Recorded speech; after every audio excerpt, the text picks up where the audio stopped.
Sir बंसी साहब। जी नमस्कार, सत श्री अकाल जी। सत श्री अकाल। तो सर हम लोग अपने हिस्से की बात करें भी आ रहे हैं, और मुझे लगता है कि सर आपका जो एक्सपीरियंस है, जो स्पेस को लेके, डिजाइन को लेके, और जो बॉडी को लेके, एक्टर्स को लेके, तो जिस तरह से आप बात करते हैं कि चीजों को कैसे आप सिंक्रोनाइज करते हैं चीजों को डिजाइन के साथ, और ये चीजें एक दूसरे को हेल्प कैसे करती हैं। मुझे लगता है कि क्योंकि आपका बहुत बहुत ज्यादा पिछले 50 साल से भी ज्यादा आपका एक्सपीरियंस है, तो हम लोग इस पे बात करते हैं। और दोस्तों हमारे साथ बंसी कौल जी है, आप सब लोग जानते हैं इनको, इनके काम को। तो अब बस हम बंसी सर से बातें सुनते हैं। जी सर। हाँ, मेरी तरफ से सबको धन्यवाद और सत श्री अकाल। और उम्मीद करता आप सब लोग सेहतमंद होंगे, ठीक होंगे। और ये हम ऐसे वक्त समय में रह रहे हैं कि जबकि आर्ट का काम होता नजदीकियां बढ़ाना, लेकिन हम ऐसे समय में रह रहे हैं जब हमसे ये कहा जाए अब दूरियां बढ़ाइए। लेकिन हम ये मानकर चलेंगे ये फिजिकल दूरियां हैं, लेकिन दिमागी नजदीकियां बनाए रखें। जो मोहब्बत की नजदीकियां हैं उसको बनाए रखें, और यही काम आर्ट का है और जो हम कर रहे हैं। देखिए जी, जब भी हम थिएटर में स्पेस और एक्टर या डिजाइन की बात करते हैं, इस सब में बुनियादी तौर पर किसी भी बात को कहने के लिए आपको कुछ चीजों की जरूरत पड़ती है। जैसे हम कहें कि पेंटर को अगर अपनी बात कहनी हो तो उससे जरूरत कैनवस की पड़ती है, ब्रशेस की पड़ती है, या रंगों की पड़ती है, या इंक की पड़ती है, या बहुत सारे जो और भी जो इंस्ट्रूमेंट्स हैं। लेकिन थिएटर में आप अपनी जो बात कहते हैं, चाहे वो कहानी कहनी हो आपको कविता कहनी हो, उसको कहने का जरिया जो है, जिसके जरिए आप अपनी बात करते हैं, वो मूलतः एक्टर ही है। एक्टर के जरिए आप अपनी बात करते हैं। कि सबसे बड़ा जो असला आपके पास है वो एक्टर ही है। अब जब मुश्किल ये हो रही है कि कभी कभार हमारा जो असला है वो इतना कमजोर पड़ जाता है, हम अपनी बात कह नहीं पाते। और हम ये मानकर चलते हैं कि एक्टर जब भी अपनी बात करता है या अपनी बात पहुंचाना चाहता है, वो सिर्फ शब्दों के जरिए पहुंचाता है। दरअसल वो एक तरीका है जब अपनी बात आप शब्दों से कहते हैं, वो एक तरीका है। लेकिन इंसान के पास और बहुत सारे तरीके हैं अपनी बात पहुंचाने के। हम उन चीजों को कभी कभार एक्सप्लोर नहीं करते हैं, क्योंकि आम जीवन में, आम जिंदगी में हम जब भी आपस में एक दूसरे से कोई बात पहुंचानी हो तो हम बात करते हैं, अपने शब्दों का इस्तेमाल करते हैं। लेकिन अगर हम आम जिंदगी में ही अपने आप को थोड़ा ऑब्जर्व करें, हम शब्दों के अलावा भी कुछ और इस्तेमाल करते हैं। और वो क्या चीज है जिनको हम इस्तेमाल करते हैं अपनी बात कहने के लिए? हम अपने जेस्चर्स का इस्तेमाल करते हैं, अपनी हरकतों को इस्तेमाल करते हैं, अपने शब्दों के अलावा हम अपनी ध्वनि को इस्तेमाल करते हैं, जिसको आप आवाज कहते हैं। आप अपने शरीर का इस्तेमाल करते हैं, और उस शरीर से फिर आप स्पेस पे खेलने लगते हैं। जब मैं स्पेस की बात करता हूँ, स्पेस दो तरह की होती है। एक तो स्पेस है जो बिल्कुल, जिसको आप फिजिकल स्पेस कहें, जो ठोस एक जगह है। जब आप इस स्टेज पर आते हैं, जिस स्टेज पर आप परफॉर्म करते हैं वो स्टेज भी हो सकता है, वो चबूतरा भी हो सकता है, वो कोई भी जगह हो सकती है। जहां जहां भी आप खड़े होंगे वही परफॉर्मर की स्पेस है। तो ये जरूरी नहीं कि वो स्टेज ही हो, ऑडिटोरियम ही हो। जैसे कि इंसान जहां भी खड़ा होगा वही जगह जो है उसकी बात करने की जगह हो। वो कमरा भी हो सकता है, वो किचन भी हो सकता है, वो गुरुद्वारा भी हो सकता है, वो मस्जिद भी हो सकती है, वो नदी भी हो सकती है। इसी तरह एक्टर के लिए हर जो फिजिकल स्पेस है जहां वो अपने पांव जमा सके और फिर बात करे, वो उसके लिए परफॉर्मिंग स्पेस है। लेकिन परफॉर्मिंग स्पेस शुरुआत में आपको जरूरत पड़ती है, उसके बाद उस परफॉर्मिंग स्पेस का रोल खत्म हो जाता है। जैसे कि मैं ये कहूँ कि अगर आप तैराक लोगों को देखें, जो जब वो स्विमिंग पूल में अपने लॉन्चिंग पैड से जंप मारते हैं और पानी में कूदते हैं, तो उसकी मार्किंग कैसे करते हैं स्पोर्ट्समैन की? उसकी मार्किंग उस लॉन्चिंग पैड से नहीं होती है। लॉन्चिंग पैड से छलांग मारना और पानी में डूबने तक का जो बीच का वक्फा है, जिसमें वो सारे खेल करता है, जिसमें वो सॉमरसॉल्ट्स करता है, जिसमें सीधा या टेढ़ा जो भी हो जाता है, उसके जजेस उसी को देखते हैं कि सारे खेल उसी में होते हैं। जैसे कि वो स्पेस है लॉन्चिंग पैड से और पानी तक पहुंचने का बीच का जो एरिया है, वो दरअसल एक्टर की स्पेस है, जैसे स्पोर्ट्समैन की स्पेस वो है। इसीलिए स्पोर्ट्समैन और एक्टर के बीच में ज्यादा कोई अंतर नहीं है, जरिए का अंतर है। इसलिए मैं अक्सर ये कहता हूँ एक्टरों को, भाई आप जरा फिजिकल स्पेस को उतना ही इस्तेमाल कीजिए जैसे एक पहलवान अखाड़े को इस्तेमाल करता है। इसीलिए वो एक तरह का अखाड़ा है, जो स्टेज है आपका, जहां पहलवान आया, लेकिन उसके बाद पहलवान दूसरे पहलवान को जब उठाता है, ऊपर फेंकता है, खेल उसी में होता है, उठाने में खेल होता है, उसके दाव में। देयरफॉर वो जो, अगर वो स्पेस जहां वो दाव मारता है, वो स्पेस अगर वो क्या कहते हैं इलास्टिक क्वालिटी ना हो उसमें, वो स्पेस नहीं हो सकती है। इसीलिए एक्टर क्या करता है, अपने शरीर को अपना राइट लेफ्ट ऊपर नीचे इस्तेमाल करता है, वो ऑडियंस के दिमाग में एक दूसरी दुनिया का तस्वर करवाता है। क्योंकि ऑडियंस जब भी आती है वो आपको तो देखती है वहां खड़ा खड़ा है वो एक्टर, लेकिन फिर वो ऑडियंस के साथ आपस में बातचीत करके या उनको अपने काम में मशगूल कर देता है और उसको दूसरी स्पेस में वो डाल देता है। और वो स्पेस कौन सी है? उसको मैं स्पेस कहता हूँ अनहद की स्पेस, जिसकी कोई हद नहीं है। इसीलिए आपने देखा होगा, आप जब भी हम कबीर की बात करते हैं तो कबीर के बारे में हम कहते हैं कि कबीर अनहद की बात करता है। और ये जो दूसरे भी जो बड़े बड़े लोग हैं, जो बड़े बड़े गुरु लोग हुए हैं, या सूफियों में भी बात जब भी होती है तो वो सिर्फ उस स्पेस की बात नहीं करते हैं जो ठोस है, वो स्पेस की बात करते हैं जो अनहद है, जिसका कोई हद नहीं है। और लेकिन हद उसकी कौन तय करता है? वो एक्टर करता है। इसीलिए एक्टर की स्पेस जो है अनहद है, उसकी कोई हद नहीं है। इसीलिए वो क्या करता है कि वो अपना दाहिना हाथ उठाता, तो अगर वो ऊपर तक ले जाता है, इसका मतलब उसने 2.5 फुट हाथ ऊपर उठाया या 1.5 फुट हाथ उठाया। लेकिन एक्चुअल एक्टर जो है वो 1.5 फुट तो एक बहाना है, लेकिन वो 1.5 फुट से आपको बाहर ले जाता है। वो कहता है कि देखिए वहां मैं जा रहा हूँ, लेकिन वहां कहाँ, वहां कहीं भी हो सकता है, वो 200 किलोमीटर भी हो सकता है, 400 किलोमीटर भी हो सकता है।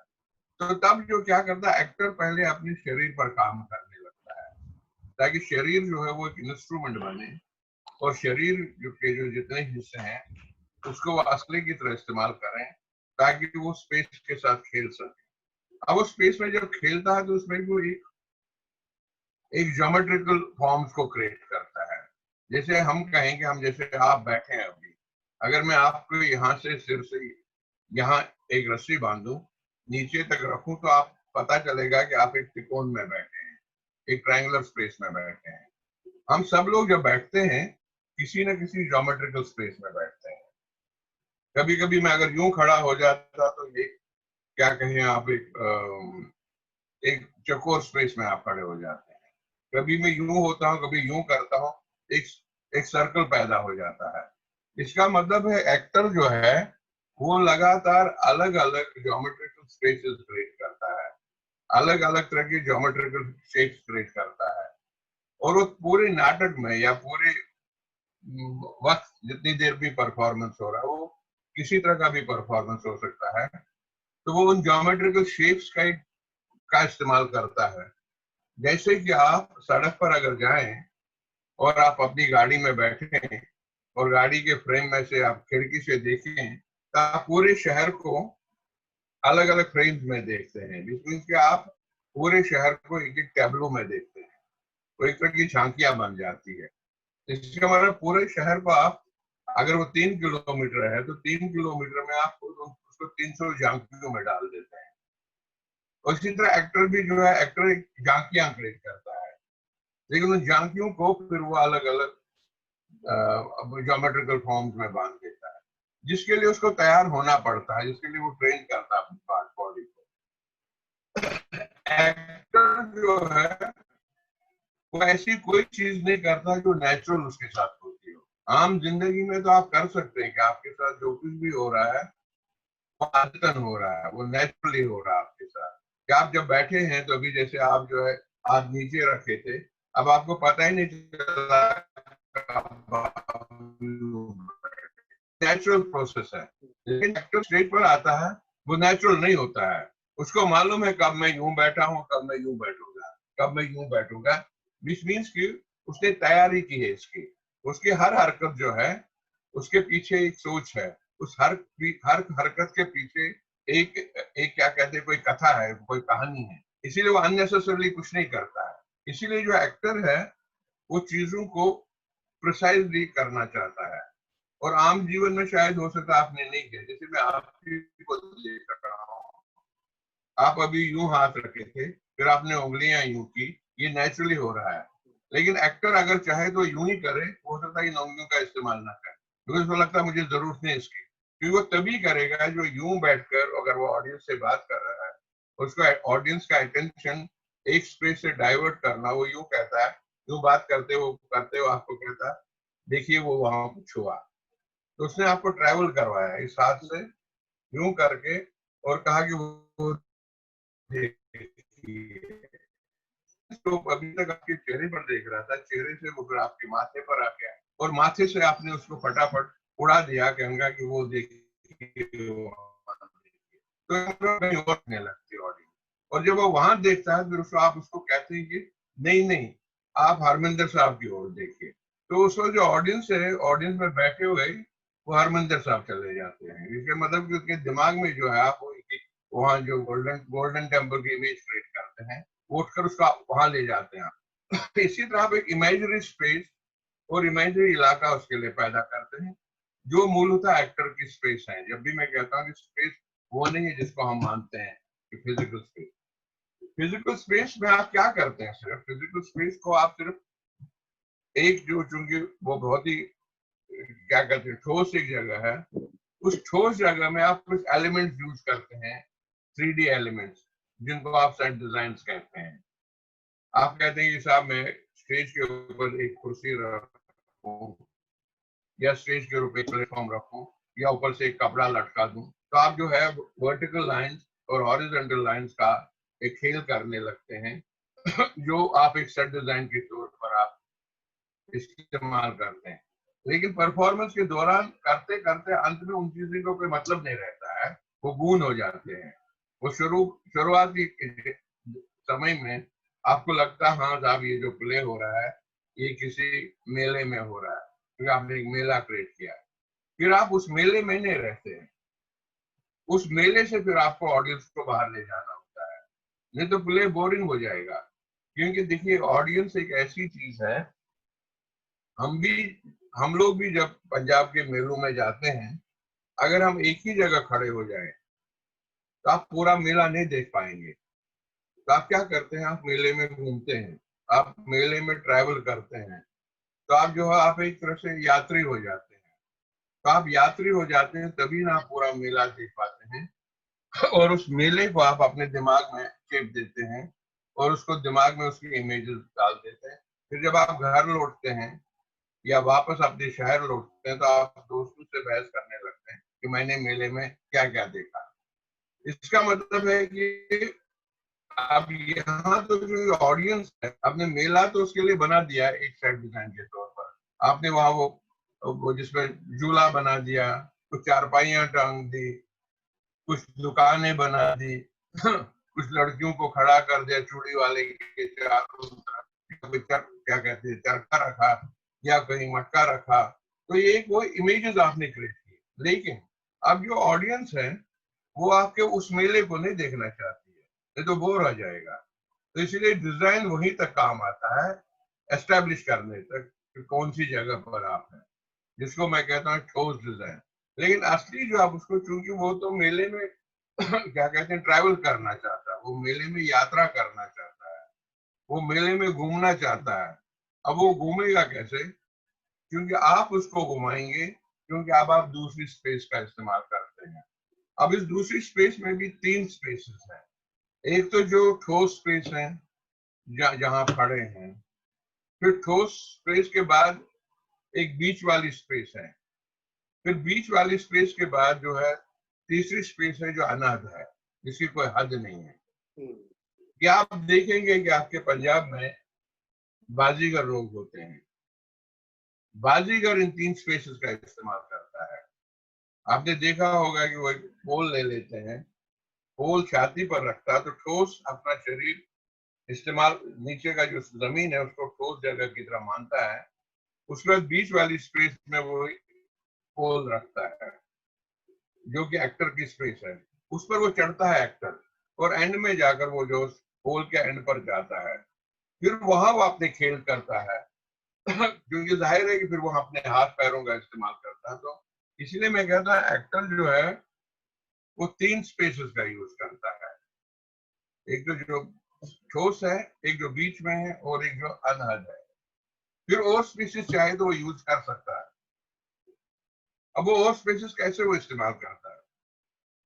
और स्पेसेस वो यूज करता है अपनी आवाज से, क्योंकि देखिए हर चीज की अपनी लिमिटेशन है। जहां शब्द अपने माने खो देते हैं, जहाँ शब्दों की अपनी, हर चीज की अपनी लिमिटेशन है, उसकी एक हद है, तो शब्द के बाद जो है ध्वनियों का इस्तेमाल होता है। आपस में जैसे हम बैठे हैं 2 लोग, तो मैंने आपसे पूछा कि क्यों भाई केवल बताओ क्या हाल है, आपने कहा बढ़िया है, तो मैंने कहा आजकल क्या चल रहा था, अरे नाटक करना था थोड़ी देर में आप, मैं पूछा और आप कहते हैं कुछ नहीं, देखता हूँ, या बोर होने, आप अपनी आवाज, अपनी जो साउंड पैटर्न है, तो साउंड जो है वो भाषा बन जाती है, जबकि उसमें कोई शब्द नहीं है।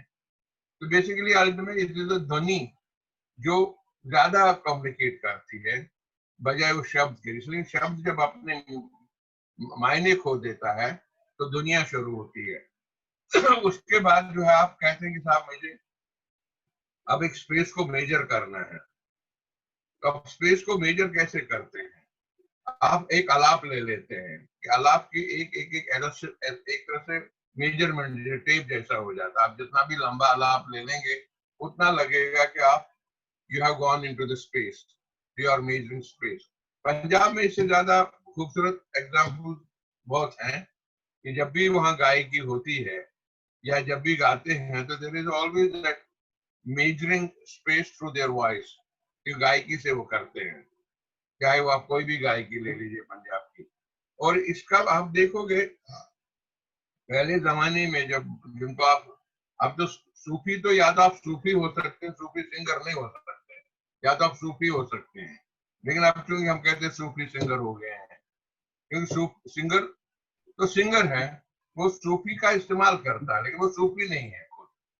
लेकिन अगर सही माने में आप सूफी को देखेंगे, उसको, वो तो सिंगिंग उसके लिए एक जरिया है अपनी वहां तक पहुंचने के लिए।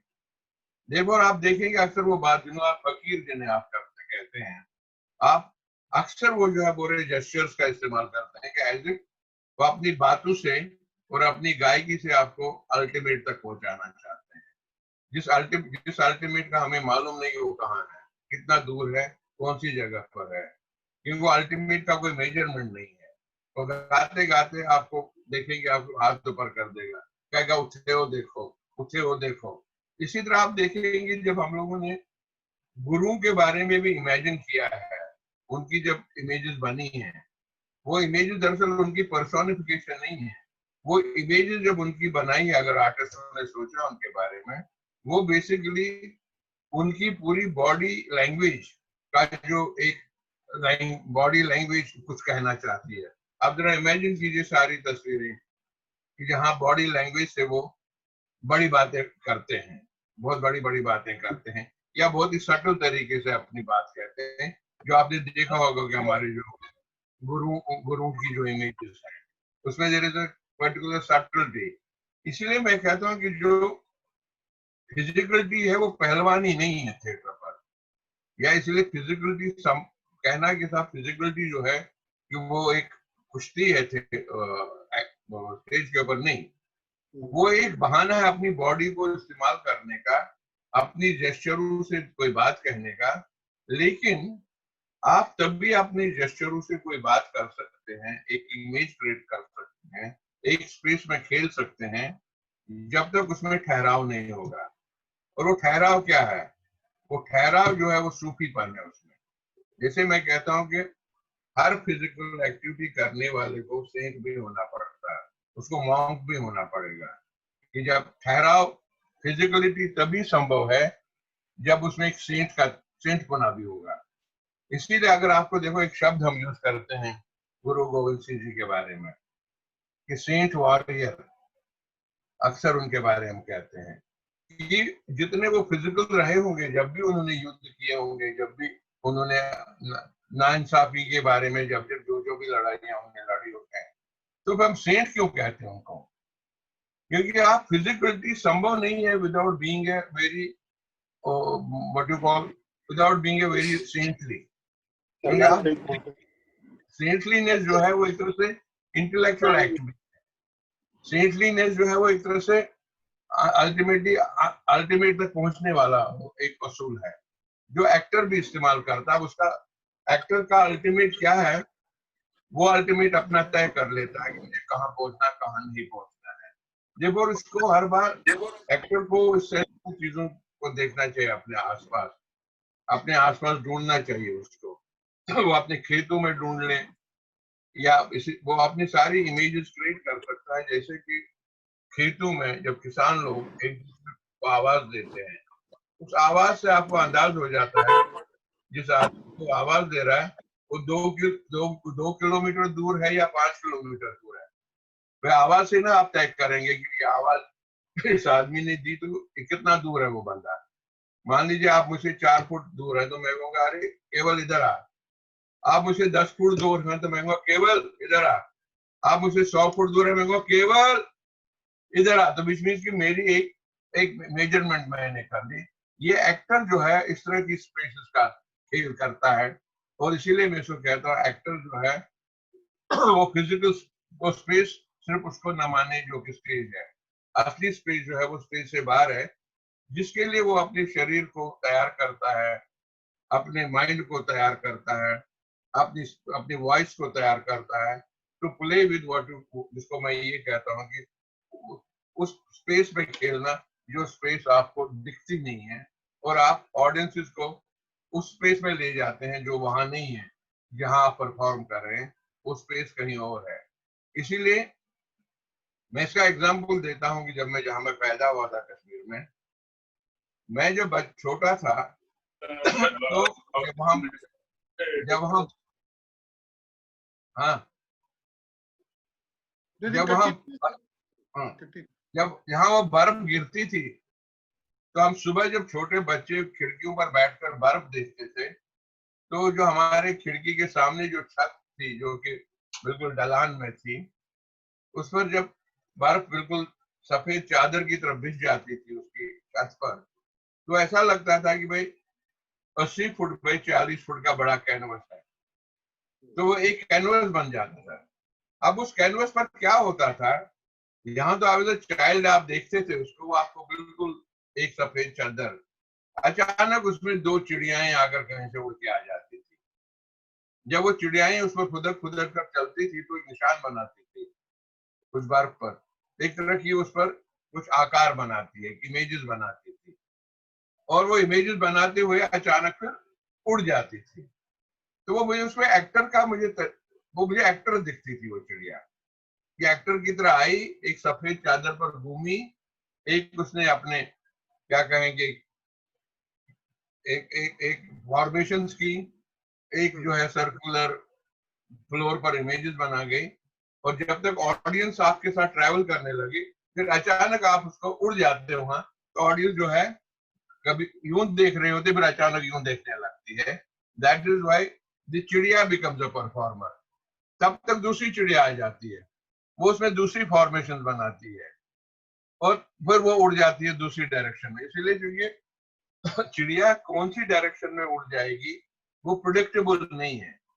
इसीलिए स्पेस को डिफाइन करना एक्टर के लिए वो अनप्रिडिक्टेबल है, और अनप्रिडिक्टेबल हालांकि वो एक्टर ने तय किया होता है, लेकिन वो ऐसा ऑडियंस के लिए ऐसा करता है कि जैसे कि ये अभी अभी हुआ है, एक अनप्रिडिक्टेबिलिटी का एहसास कराता है। इसीलिए हम जब कभी कभी ऑडियंस में बैठे हुए कुछ चीजों को प्रेडिक्ट करने लगते हैं कि देखो आगे ये होने वाला है, to me that is where the actor is a bad actor. क्यों? बैड एक्टर प्रिडिक्टेबल होता है कि आगे क्या करने वाला है, और कंटेंट भी आगे क्या होने वाला है, therefore is a bad way of telling a story। क्योंकि जो अनप्रिडिक्टेबिलिटी होती है ना कथा कहने में या स्पेस को यूज करने में, वही एक हुनर है अल्टीमेटली परफॉर्मेंस का। और ये अनप्रिडिक्टेबिलिटी हमारे कविता में बहुत होता है, हमारी कहानियों में बहुत होता है। इसके हजारों कहानियां इसके बारे में। मैं अभी जब ये गुरु नानक जी के 550 वर्ष मनाए जा रहे थे, तो बहुत उन दिनों मुझे भी आपने स्क्रिप्ट लिखी थी, उनको साखियां पढ़ने का मौका मिला। तो उसमें जो अनप्रिडिक्टेबिलिटी थी कथा को कहने की, लेकिन अंत में कहते कहते या कोई चीज हो जाती थी तो एक बड़ी कथा बन जाती थी, जिससे एक बड़ी सीख मिलती थी। तो वो जो अनप्रिडिक्टेबिलिटी चाहिए परफॉर्मेंस में, that is only possible when actor uses imaginary space, और उसके लिए वो अपने शरीर को तैयार करता है और शरीर को खेलता है। जहां तक रही, जिस मैंने शुरू में कहा कि जहां तक रही सेट डिजाइन की बात, set design is a initial gain. वो एक इनिशियली आप एक लोकाल तय कर लेते हैं लेकिन वहां भी आप क्या करते हैं, अगर आपने एक लोकाल बनाया है, मैंने कहा कि साहब एक मेले में आपने एक रिक्शा लाया, आप वो भी एक सेट डिजाइन का पीस है।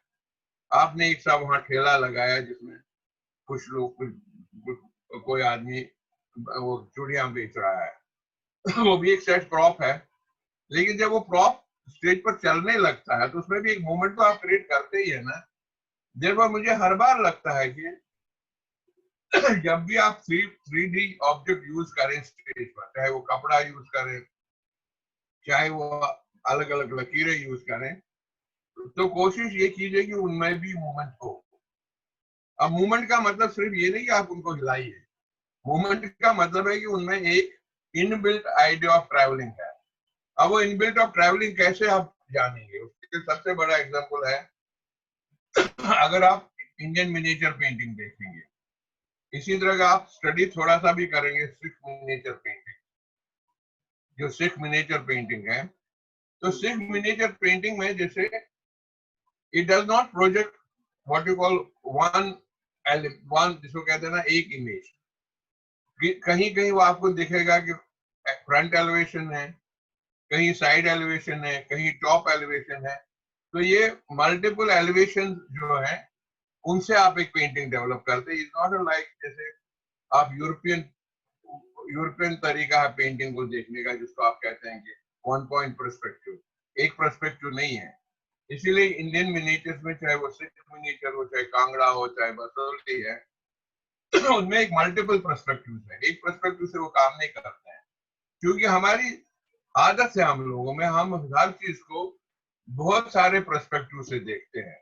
वही आदत जो है बाद में पेंटरों ने भी ली। अब पेंटरों ने क्यों ये आदत ली कि वो ऑन स्पॉट तो पेंट नहीं करते थे, वो जाते थे एक टूर करके आते थे, फिर उस पूरी यात्रा को याद करते थे, और उस यात्रा याद करके फिर वो जो उनको याद रहता था उस याद की हुई चीज को वो फिर अपने कागज या कैनवस पर उतार देते थे। which means traveling was reinterpreted onto the paper or onto the canvas। उसमें जाहिर है कि कहीं कहीं उन्होंने एक मकान को ऊपर से देखा होता था, फिर उसी मकान को उन्होंने सामने से देखा, फिर उसी मकान को उन्होंने पीछे से देखा, बीच बीच उन्होंने 3 पर्सपेक्टिव बन गए उसके। इसी तरह जो आप देखेंगे, अगर आप स्टडी करें सारे सिख मिनिएचर्स को, आप देखेंगे वो मल्टीपल पर्सपेक्टिव का भंडार है।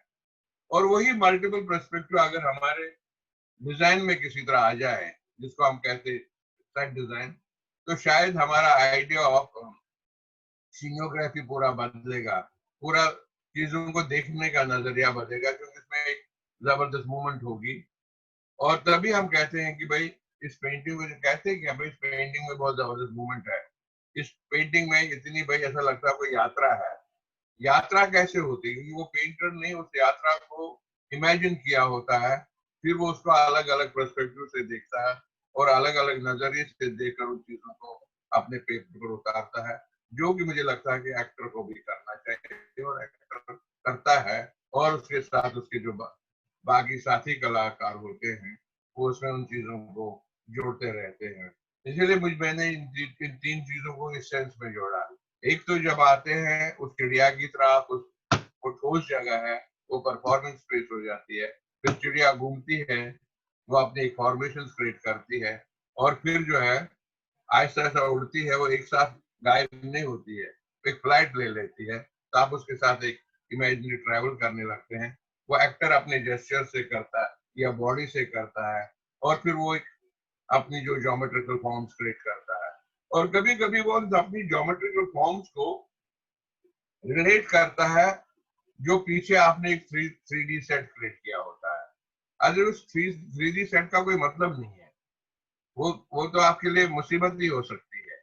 ये वैसा ही होगा, आप देखेंगे कि बहुत हमारे घरों में, खासकर अगर पुराने घरों में देखें, अभी भी अगर आप बाहर निकले हो तो आपका बच्चा आपके पीछे दौड़ रहा है, तो आप पीछे मुड़ते तो फट करके वो जो दरवाजे को यूं हाथ रख के खड़ा हो जाएगा, ये जैसे ना आपसे कुछ कह रहा कि मुझे भी ले जाओ।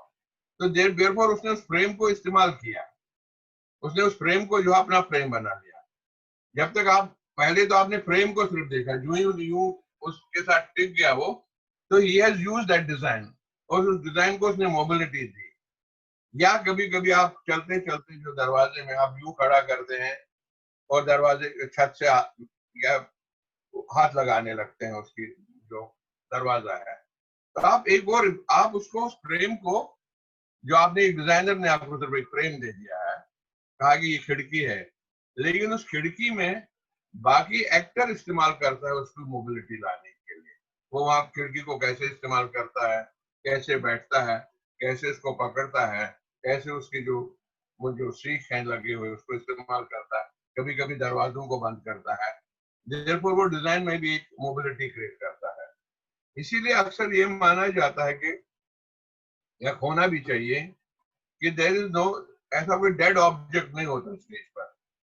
जब तक उस डेड ऑब्जेक्ट को आप हिलाओगे नहीं, देयरफॉर वो मोबिलिटी आपके परफॉर्मेंस में नहीं आएगा। इसीलिए ये जरूरी है कि जो भी ऑब्जेक्ट आप स्टेज पर रखो, उस ऑब्जेक्ट को भी एक एक्टर मान जाओ। वो ऑब्जेक्ट नहीं है, वो डेड नहीं है। यूं ही आप उसको कुर्सी को हिलाओगे, यूं ही मैं यूं बैठूंगा, यूं करूंगा, यूं होगा, तो आपने उसको एक तरह से वो परफॉर्मर हो जाती है वो कुर्सी। देखो कुर्सी ऑल्सो स्टार्ट परफॉर्मिंग। या कोई प्रॉप आप उठाते हैं, मान लीजिए मेरे हाथ में पेंसिल है, अगर मैं सिर्फ उसको पूरे टाइम यूं ही रखूंगा तो इट्स अ डेड ऑब्जेक्ट। यूं ही मैं कभी कभी उसको यूं इस्तेमाल करता हूँ, विच मीन्स कि मैं पेंसिल को परफॉर्म करवाने लगता। देखो set design also is ultimately part of performance, और आप उसे परफॉर्म करवाते रहते हैं, जिसको आपको हर बार ध्यान दे देना चाहिए। और ये आम जिंदगी में होता रहता है। इसलिए मैं कहता हूँ कि आप हम सब लोगों को, जैसे मैं अपने बारे में ये कहता हूँ कि मैं अगर केवल के घर में, अमृतसर में केवल के घर में रुका हुआ हूँ, मैं केवल के घर से जब रिहर्सल की स्पेस तक जाता हूँ तो मेरी यात्रा शुरू हो जाती है केवल के घर से निकलते हुए, जब तक मैं रिहर्सल तक पहुंचता हूँ वो एक यात्रा है मेरी। लेकिन उस यात्रा में बहुत कुछ होता है जिसको मैं अक्सर भूल जाता हूँ ये कहकर कि ठीक है यार रिहर्सल पर ही तो जाना है। लेकिन मेरी जर्नी कहाँ से शुरू होती है? आपके दरवाजे से, घर के दरवाजे से निकलकर और रिहर्सल के दरवाजे तक घुसने तक। लेकिन असली यात्रा क्या है, असली जो मूवमेंट है वो कहाँ है? वो 2 दरवाजों के बीच में है। एक जिस दरवाजे से मैं निकला था और मैं एक उस दरवाजे जिसमें मैं घुसा था, वो वैसे ही यात्रा है जैसे मैंने कहा कि जब एक वो स्पोर्ट्समैन होता है, वो लॉन्चिंग पैड पर जाता है, वहां से नीचे सोमरसॉल्ट करते हुए स्विमिंग पूल में गिरता है, तो स्विमिंग पूल और उस पट्टी को क्या कहते हैं, आई थिंक लॉन्चिंग क्या कुछ नाम होता है उसका, जिसपे जंप करते हैं ऐसे। हाँ जिसे जंप करते हैं, उस पट्टी का कुछ नाम होता है। एनीवे उसको जंप पट्टी बोलते हैं। हाँ जो भी बोर्ड है, तो बोर्ड और पानी के बीच का जो समय है वो है एक्चुअली परफॉर्मेंस। और इसीलिए जो है एक्टर का परफॉर्मेंस है फ्रॉम एंट्री टू एग्जिट। जैसे कि चिड़िया की परफॉर्मेंस है फ्रॉम कमिंग बर्फ पर बैठना और बर्फ से उड़कर आगे जाना। ऐसे मेरी जर्नी है रोजमर्रा की, वो है कि आपके घर से निकलना उस दरवाजे से लेकर उस सर दरवाजे भी तक जिसमें मैं घुस। सर जी सर, सर हमारे साथ और भी बहुत सारे दोस्त हैं जो जुड़ चुके हैं। तो ये डीटा जी मुंबई से, ये इनके साथ कल भी बात हुई थी, आज हमारी बातें भी सुन रही हैं। दविंदर जी है, बतेज है, बतेज हाँ, और दीपंकर, अनीता, शब्दीश दोनों हैं, तरसीम जी है, ओला कलहरी जी भी हैं सर। हाँ जी, मेरा सबको नमस्ते। सुखविंदर भी है, पवनदीप है। हाँ, तो सर अभी हम दूसरे दोस्तों से अनीता नजर आ रही है मुझे, जगदीप संधू, और कोई क्वेश्चन नीता जी आप कुछ पूछना चाहेंगी? शब्दीश, दविंदर जी आप शुरू से सुन रहे थे। नमस्कार जी सर। संजय जी कैसे हैं जनाब? सर ठीक है जी। सर मेरा क्वेश्चन ऐसा है कि एक प्रोडक्शन में बहुत सारे एक्टर्स होते हैं जी, उनके लिए जो स्पेस है उसके रोल के मुताबिक सेट की हुई होती है नाटककार के और निर्देशक के लिए, और उसने वो मंच पे जो प्रॉप है, सेट है, उसकी भी लैंग्वेज को अपने साथ लेकर अपनी कम्युनिकेशन में ऐड करना होता है जी। अगर कोई ऐसा एक्टर है जिसके लिए जो सुनिश्चित की हुई स्पेस है उससे वो ज्यादा या कम मापता है तो नाटक के संचार पर थोड़ा सा फर्क पड़ेगा, लाजमी तौर पर पड़ेगा। तो ये कैसे सुनिश्चित होता है कि ये अगर हम एक भीड़ में आते हैं, 3 एक्टर आते हैं, 5 एक्टर आते हैं, किस एक्टर ने कौन सी स्पेस को किस रूप में कैसे कैसे यूज करना है, ये डिजाइनर कैसे सेट करता है उसको? नहीं देखिए, आप इसीलिए तो आप रिहर्सल करते हैं, और रिहर्सल में ये वैसा ही है जैसे कि अगर हम आपको याद हो जब सब बच्चे खेलते थे एक साथ, तो कुछ दिनों तक जो है ये शुरू में कंफ्यूजन रहता था कि किसकी कौन सी जगह है, बाद में वो आदत में शामिल हो जाता था। तो रिहर्सल का मतलब ही ये है कि आप एक आदत में शामिल हो जाता आपके अपनी अपनी जगह का इस्तेमाल करने के लिए, फिर एक अंडरस्टैंडिंग हो जाती है एक्टरों की आपस में कि मुझे कौन सी जगह कैसे इस्तेमाल करनी है, और बजाय किसी और को डिस्टर्ब किए हुए। और कभी कभी आप क्या करते हैं, जो कि मुझे लगता है अक्सर होता है, जब 10-12 एक्टर स्क्रीन पर एक साथ होते हैं, वो दरअसल 10-12 एक्टर नहीं होते हैं, वो सारा एक समूह होता है। उस समूह जो है एक इमेज बनाता है, उस समूह मिलकर जो है एक फॉर्म क्रिएट करते हैं। भले वो बात एक अलग अलग बात ही कर रहे हो, लेकिन जब तक वो समूह अपने आप में एक ही इमेज नहीं क्रिएट करेगा तो ऑडियंस के लिए थोड़ी सी दिक्कत होती है।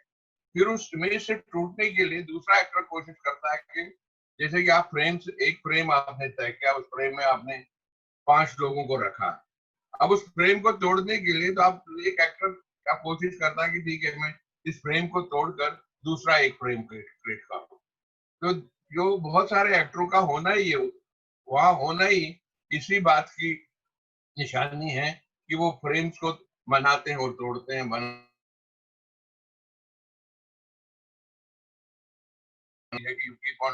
लेकिन एक मुश्किल तब होती है कि जब actor at the 11th our कुछ जोड़ना चाहता है, लेकिन वो भी कोई बुरी बात नहीं अगर जोड़ना चाहता, वो तो क्योंकि उसकी क्या कहते हैं, उसकी एफिशिएंसी पर डिपेंड करता है। कि आर सम एक्टर जिनकी आदत है, मैंने देखा कि उनको लगता है कि मैं वो कुछ कर जाते हैं उस वक्त, क्योंकि वो जाहिर है थिएटर में ये संभव है, क्योंकि थिएटर में ही मनुष्य मनुष्य रहता है, उसको हरकत करने का हक है।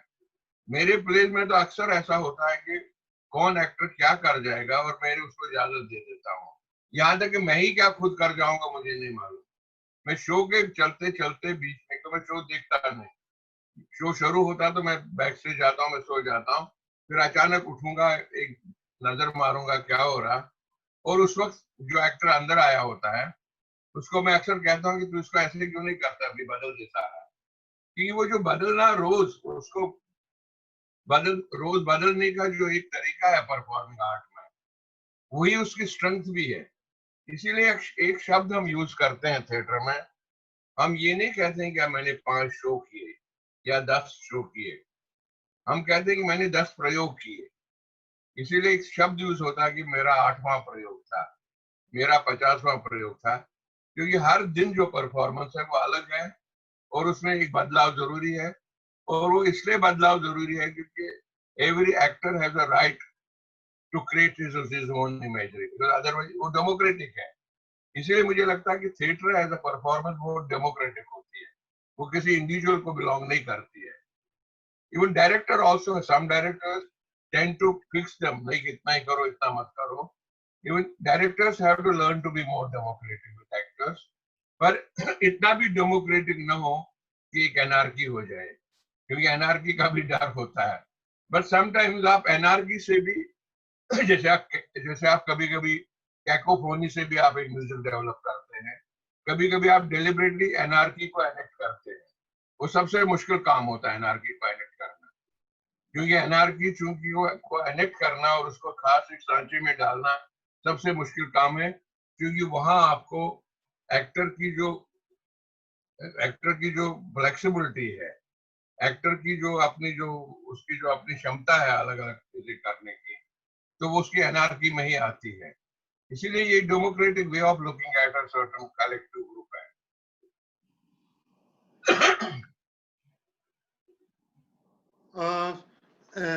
कोई क्वेश्चन पूछना चाहता है डिजाइन के बारे में, स्पेस को लेके, डिजाइन को लेके, एक्टर्स को लेके? कौन? किंगरा जी, हेलो, थोड़ी आवाज नहीं आ रही। हाँ जी, हाँ जी, हुण आ रही है जी? हाँ जी, हाँ जी, हाँ जी। कौल साहब नमस्कार जी। नमस्कार जी, की हाल है महाराज? Fine sir, fine. कौल साहब, एक ना प्रॉब्लम ਜਿਹੜੀ ਅਕਸਰ ਆਉਂਦੀ ਹੈਗੀ ਕਿ ਅਸੀਂ ਫਰਜ਼ ਕਰ ਲਓ ਕੋਈ ਚੌਪਾਲ ਦਾ ਸੀਨ ਕ੍ਰੀਏਟ ਕਰ ਰਹੇ ਹਾਂ ਜੀ, ਤੇ ਉਸ ਦੇ ਲਈ ਸਾਨੂੰ ਇੱਕ ਪਾਰਟਿਕੂਲਰ ਸਪੇਸ ਹੈ, ਜਿਹੜੀ ਨੈਚੁਰਲ ਚੌਪਾਲ ਹੈਗੀ, ਉਹਦੇ ਵਿੱਚ ਕਿਸੇ ਕੋਲੇ ਕੋਈ ਪ੍ਰੋਪਰਟੀ ਨਹੀਂ, ਕੋਈ ਮੂਵਮੈਂਟ ਨਹੀਂ, ਐਕਟਰ ਬੈਠੇ ਆਰਾਮ ਨਾਲ ਗੱਲਾਂ ਕਰੀ ਜਾ ਰਹੇ ਆ। ਲੇਕਿਨ ਜਦੋਂ ਅਸੀਂ ਸਟੇਜ ਦੇ ਉੱਤੇ ਉਸ ਨੂੰ ਕ੍ਰੀਏਟ ਕਰਦੇ ਆ ਤਾਂ ਐਕਟਰ ਜਿਹੜੇ ਨੇ ਉਹ ਡਿਮਾਂਡ ਕਰਦੇ ਨੇ ਕਿ ਜੀ ਮੇਰੀ ਮੂਵਮੈਂਟ ਹੋਣੀ ਚਾਹੀਦੀ ਹੈ, ਮੈਂ ਡਲ ਜਾ ਬੈਠਾ ਹੈਗਾ। तो उदों फिर उस सिचुएशन को किवें हैंडल करना चाहिए है? देखो जी, नेचुरल स्पेस टू जब आप एक what you call defined space पर आते हैं, जिसको मैं आर्टिफिशियल स्पेस कहता हूँ, वो एक तो ट्रांजिशन है एक्चुअली एक्टर का। जैसे मैंने आपको कहा कि नेचुरल आप जिंदगी में कुछ करते हैं, आप सड़क पर आप जब रिक्शे वाला का रोल करते हैं तो आप जाहिर रिक्शे वाले नहीं होते हैं जी, और आप अगर एक तलवारबाज का रोल करते हैं तो एक्चुअली आप पूरी तलवारबाज नहीं होते हैं। आप क्या करते हैं, आप रिक्शे वाले का हाव भाव ढूंढते हैं, वो किस तरह की हरकतें करता है, तभी तो आप एक्टर होते हैं।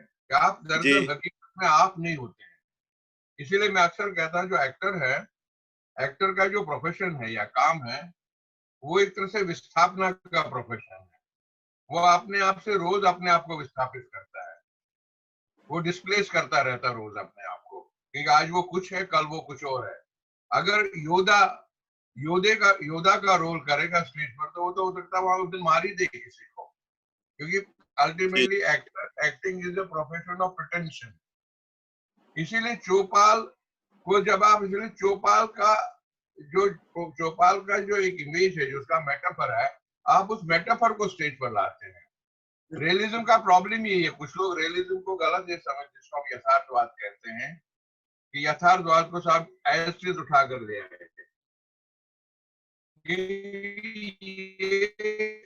आर्टिस्टिक फ्रीडम है आपकी यथार्थवाद में, आपको जो लगता है जरूरी उतना ही उठाओ, बाकी कुछ चीजें आपको बेकार लगती है उसको निकाल दीजिए।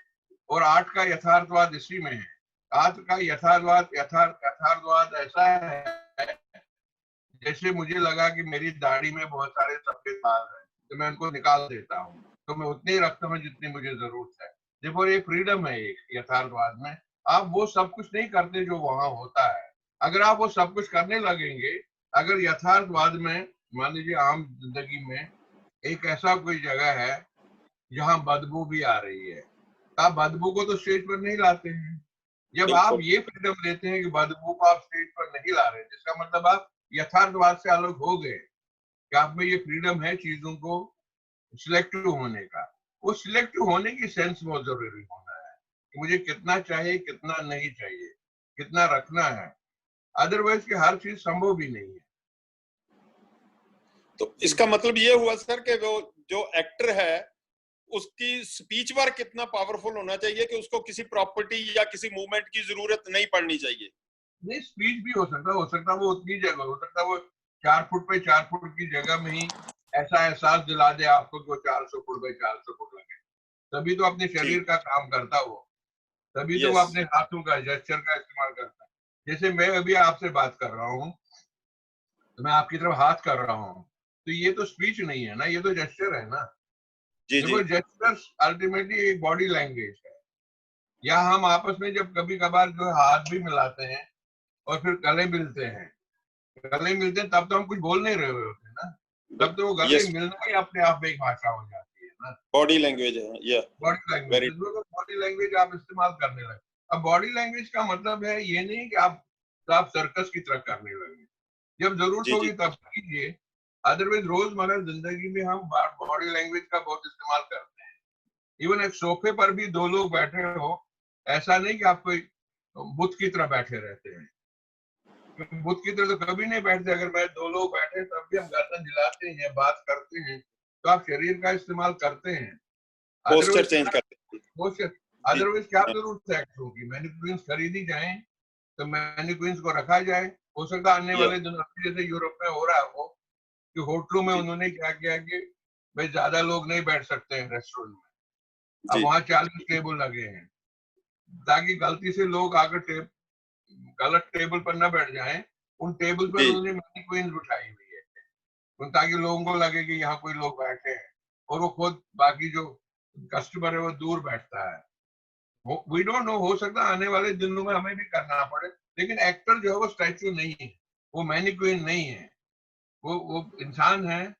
वो अपना शरीर इस्तेमाल करता, अपने जेस्चर इस्तेमाल करता, अपनी दुनिया इस्तेमाल करता है, और फिर उस पर पास काम करते करते सिलेक्टिव होने की क्षमता डेवलप हो जाती है। राइट सर, थैंक यू जी। बहुत अच्छी ये बातें हैं जो हम लोग सुन रहे हैं। तो ये कोई क्वेश्चन कर रहा था, कौन? शब्दीश? हाँ जी, रीटा मैम तुसी कुछ पूछने लगे सी? नहीं जी नहीं, मैं तो डिजाइन का सीखने वाली है। Thank you. चलो, एक्टर ते डिजाइन तो फिर एक भी हो जाते हैं ना।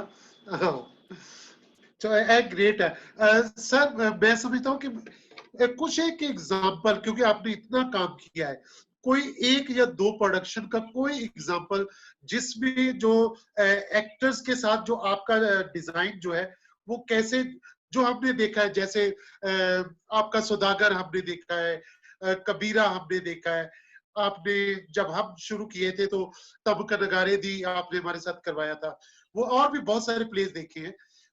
कोई एग्जांपल किसी का कि उसमें क्या स्पेशल था जो आपने एक्टर्स और स्पेस को लेकर कुछ एक्सपेरिमेंट किया था?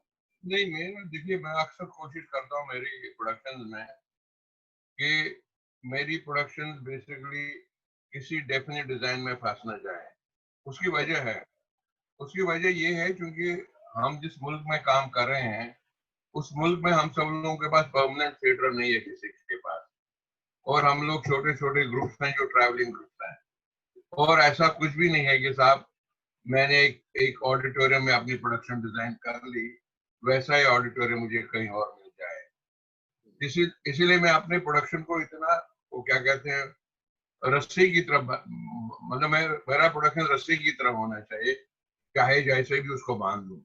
It has to be very free, मतलब उसका फ्री स्ट्रक्चर होना चाहिए ताकि जहां भी वो जाए तो अपना एक स्ट्रक्चर बना सके।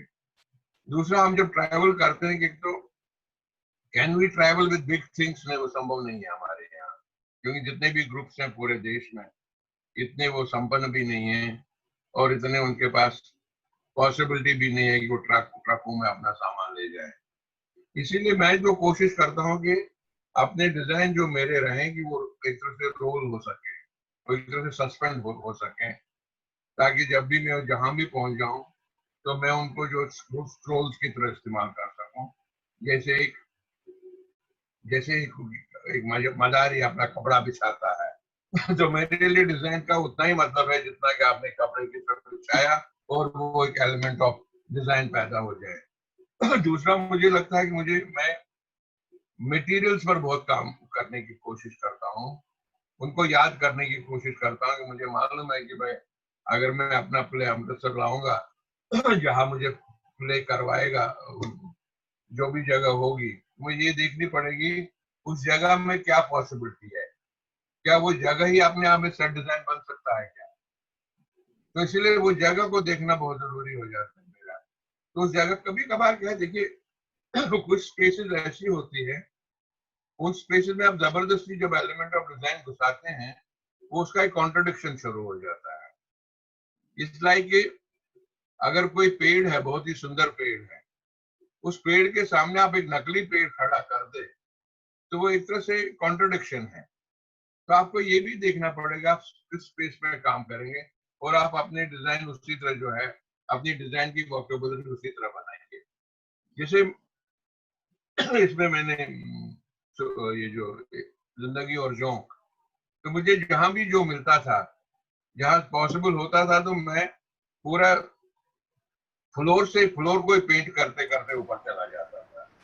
इसीलिए मैंने वहां क्या लाइन ड्राइंग के स्क्रोल्स बहुत सारे लगे रखे थे और लाइन ड्राइंग के स्क्रोल्स को मैं जो है सस्पेंड करता था जैसे वॉल्स को ना टूट के आ रही हो और वो वॉल्स के बीच में, स्क्रोल्स के बीच में ही जगह खाली होती थी जिससे एक्टर आ जा सके। उसमें मूल मकसद ये था कि मुझे एक इलाहाबाद के शहर का, पुराने शहर का एक आभास देना था, तो शहर कैसा लगता होगा और उस शहर में, पुराने शहर में ये जो आदमी है ये कैसे घूम रहा है, या वो शहर में, छोटे शहर में उस इलाके के लोग कैसे चबूतरों पर और चौराहों पर बैठते हैं। तो मुझे वो मूवमेंट क्रिएट करने के मैंने स्क्रोल्स का इस्तेमाल किया ताकि there is a free movement. और वो फ्री मूवमेंट इसलिए हम जब भी हिंदुस्तान में पुराने शहरों में जाता तो हमारे पुराने शहरों में इतनी गलियां हैं, अगर आप उन गलियों में दौड़े अमेजिंग मूवमेंट, तो वो मूवमेंट किसी तरह रिक्रिएट हो इन स्क्रोल से। इसी तरह मुझे याद है, मैं तमक नगाड़े की जब हम कर रहे थे तो उसमें एक मेले का सीन था, बाद में तो खैर वो बड़ा कुछ और ही हो गया था, जो भी वजह है। तो एक सीन आता है कि जहाँ दुल्हा मेले में घूम रहा है, तो हमने जो पंजाब में उन दिनों वो जो खेस बेचने का नहीं बेचते थे ना, वो कपड़ा जो, हाँ खेस सर, खेस उसको बोलते हैं। हाँ खेस बेचते थे। तो पूरे प्ले में खेस बेचने वाले डाले थे दो, वो घूमते थे एक पर्दे की तरह और उसके पीछे पीछे जो दूल्हा घूमता था और लड़कियों को देखता था, वो एक तरह से दीवार का काम करते थे। वो खेस तो एक ऑब्जेक्ट भी था, वो चलता घूम रहा, उसके पीछे दूल्हा घूम रहा, कभी बच्चे, कभी लड़कियां आ जाती थी, कभी बुजुर्ग आ जाते थे। लेकिन एक बार जब दूल्हे को ये खबर मिलती है कि भाई मुगलों ने हमला किया है और वहां की औरतें बांदा बन गई है, वो फट करके अपनी जेब एक खंजर निकालता है और उस खेस को काट देता है और उस खेस से काट कर बीच में निकालता। बीच में इसको मैं कहता हूँ कि आप स्पेस को काटते हैं, तो कट द स्पेस। वो कट द स्पेस कैसे होता है परफॉर्मेंस में, वो वैसा ही एग्जाम्पल है जैसे एक बार मैं अपने एग्जाम्पल दूंगा कि हम लोग जब ड्रामा स्कूल में थे, वहां नीचे एक कैंटीन थी, तो हम लोग नीचे खाना खा रहे थे और पैसे तो होते नहीं थे। कोई अंग्रेज आया था उन दिनों प्ले डायरेक्ट करने, तो हमने उसको बताया कि भाई आज तो चिकन के पैसे तू दे दे। खैर वो टेबल पर जो एक प्लेट चिकन आए, तो इसी बीच में क्या हुआ कि ऊपर से एक चील आई और यूं करके जंप मार के उठाकर ले गई वो पूरा। तो उसको मुझे कहते थे वो एक तरह से स्पेस काटना था, चील आई और निकल कर ले गई। तो वो मुझे इमेज याद थी, इतनी फास्ट आई और इतनी आपकी नजर उधर गई। मुझे लगा कि इमेज जो है स्पेस को काटना डिजाइन में कितना इंटरेस्टिंग हो सकता है, तो इसको हैबिट बनाया जाए। अगर आप मेरे सारे प्ले देखोगे तो मेरे कैरेक्टर्स आते हैं, दे कम लाइक बर्ड्स देन सडनली किसी चीज को काटते हुए निकल जाते हैं और कहीं और उड़ जाते हैं। तो वो एक तरह से स्पेस में एक मूवमेंट क्रिएट करना, और डिजाइन में भी वो संभावना तभी है जब आप कुछ वर्टिकल सस्पेंशन चीजों का क्रिएट करें। एक तो हमारी मजबूरी भी है, समटाइम्स जो हमारी मजबूरियां हैं वही हमारे हम डिजाइनर हो जाते हैं। उस वजह से हमारी मजबूरियां हमको सिखा देती है, हमारी जो लिमिटेशंस हैं वो हमको एक अच्छा बुरा डिजाइनर बना देती है। और जो स्पेसेस है अलग अलग तरह की, इंडियन डायरेक्टरों में ये खासियत है कि उनको कोई भी जगह दे तो उसके लिए वही परफॉर्म, वो एक तरह से निराशी है सही मायने में। वो कहते हैं ना, वो किथे भी जाएंगे तो कुछ ना कुछ करेंगे ही। तो वो आदत है उसमें, भाई जाओ कोई भी जगह मिल के कुछ कर लेगा, क्योंकि जिस दिन तुम उसको अच्छी जगह दोगे वो शायद कुछ कर नहीं पाएगा। इसलिए उसकी आदत है और उसको ये आदत बना के रखनी पड़ेगी। क्या बात, मतलब जितने भी जाओ रोना पाओ। हाँ, बहुत सही सर, बहुत खूबसूरत बातें आपने स्पेस को लेके और डिजाइन को लेके। और मैं क्योंकि 78 से आपको पहली वर्कशॉप से जो भी सर्वे थी, तब तो मैं क्राउड वाला छोटा बच्चा था उसमें। 78 में मैंने आपके साथ काम किया था उसमें। आप अभी भी बच्चे ही हो। हाँ बिल्कुल, अभी भी। अब तब बहुत छोटा बच्चा था, अब थोड़ा बड़ा बच्चा हूँ, ये है। तो सर बहुत शुक्रिया, बहुत खूबसूरत बातें हुई और हम लोगों ने बहुत कुछ सीखा भी। ये सब संभाल के रखेंगे और कल हम फिर मिलेंगे शाम को 5 बजे। कल इंडिया ਦੇ ਵਿੱਚ ਲੋਕ ਇਹਨੂੰ ਆਲਰੇਡੀ ਫੋਲੋ ਕਰ ਚੁੱਕੇ ਹੈ, ਕਿਉਂਕਿ ਹੁਣ ਸਾਡੀ ਸ਼ਿਪਿੰਗ ਬੰਦ ਹੋਈ ਸੀ ਜਿਸ ਟਾਈਮ। अच्छा, और कल अंजनापुरी जी हमारे साथ वो जो है कि वॉइस ट्रेनिंग के बारे में बात करेगी, क्योंकि वो उन्होंने बहुत सारा थिएटर म्यूजिक के ऊपर काम किया है। वो थिएटर डायरेक्टर है थिएटर म्यूजिक की, और खुद बहुत अच्छी सिंगर हैं। और बंसी साहब के सर के तो बहुत सारे प्लेस में उन्होंने किया है म्यूजिक, और भी बहुत जगह पे उन्होंने म्यूजिक किया है। तो कल उनकी बातें सुनेंगे और वॉइस ट्रेनिंग को लेके कि थिएटर म्यूजिक में वो सब कैसे यूज होगा उस पे बात करेंगे। सो बहुत शुक्रिया दोस्तों, पंजाब संगीत नाटक अकेडमी की तरफ से बहुत शुक्रिया। कल फिर मिलेंगे 5 बजे। बहुत शुक्रिया। आप लोगों का शुक्रिया, आप आए, आपने मुझे सुना, बहुत बहुत थैंक यू, धन्यवाद। और सबकी थैंक यू सर, बहुत बहुत थैंक यू। अपना ख्याल रखिएगा।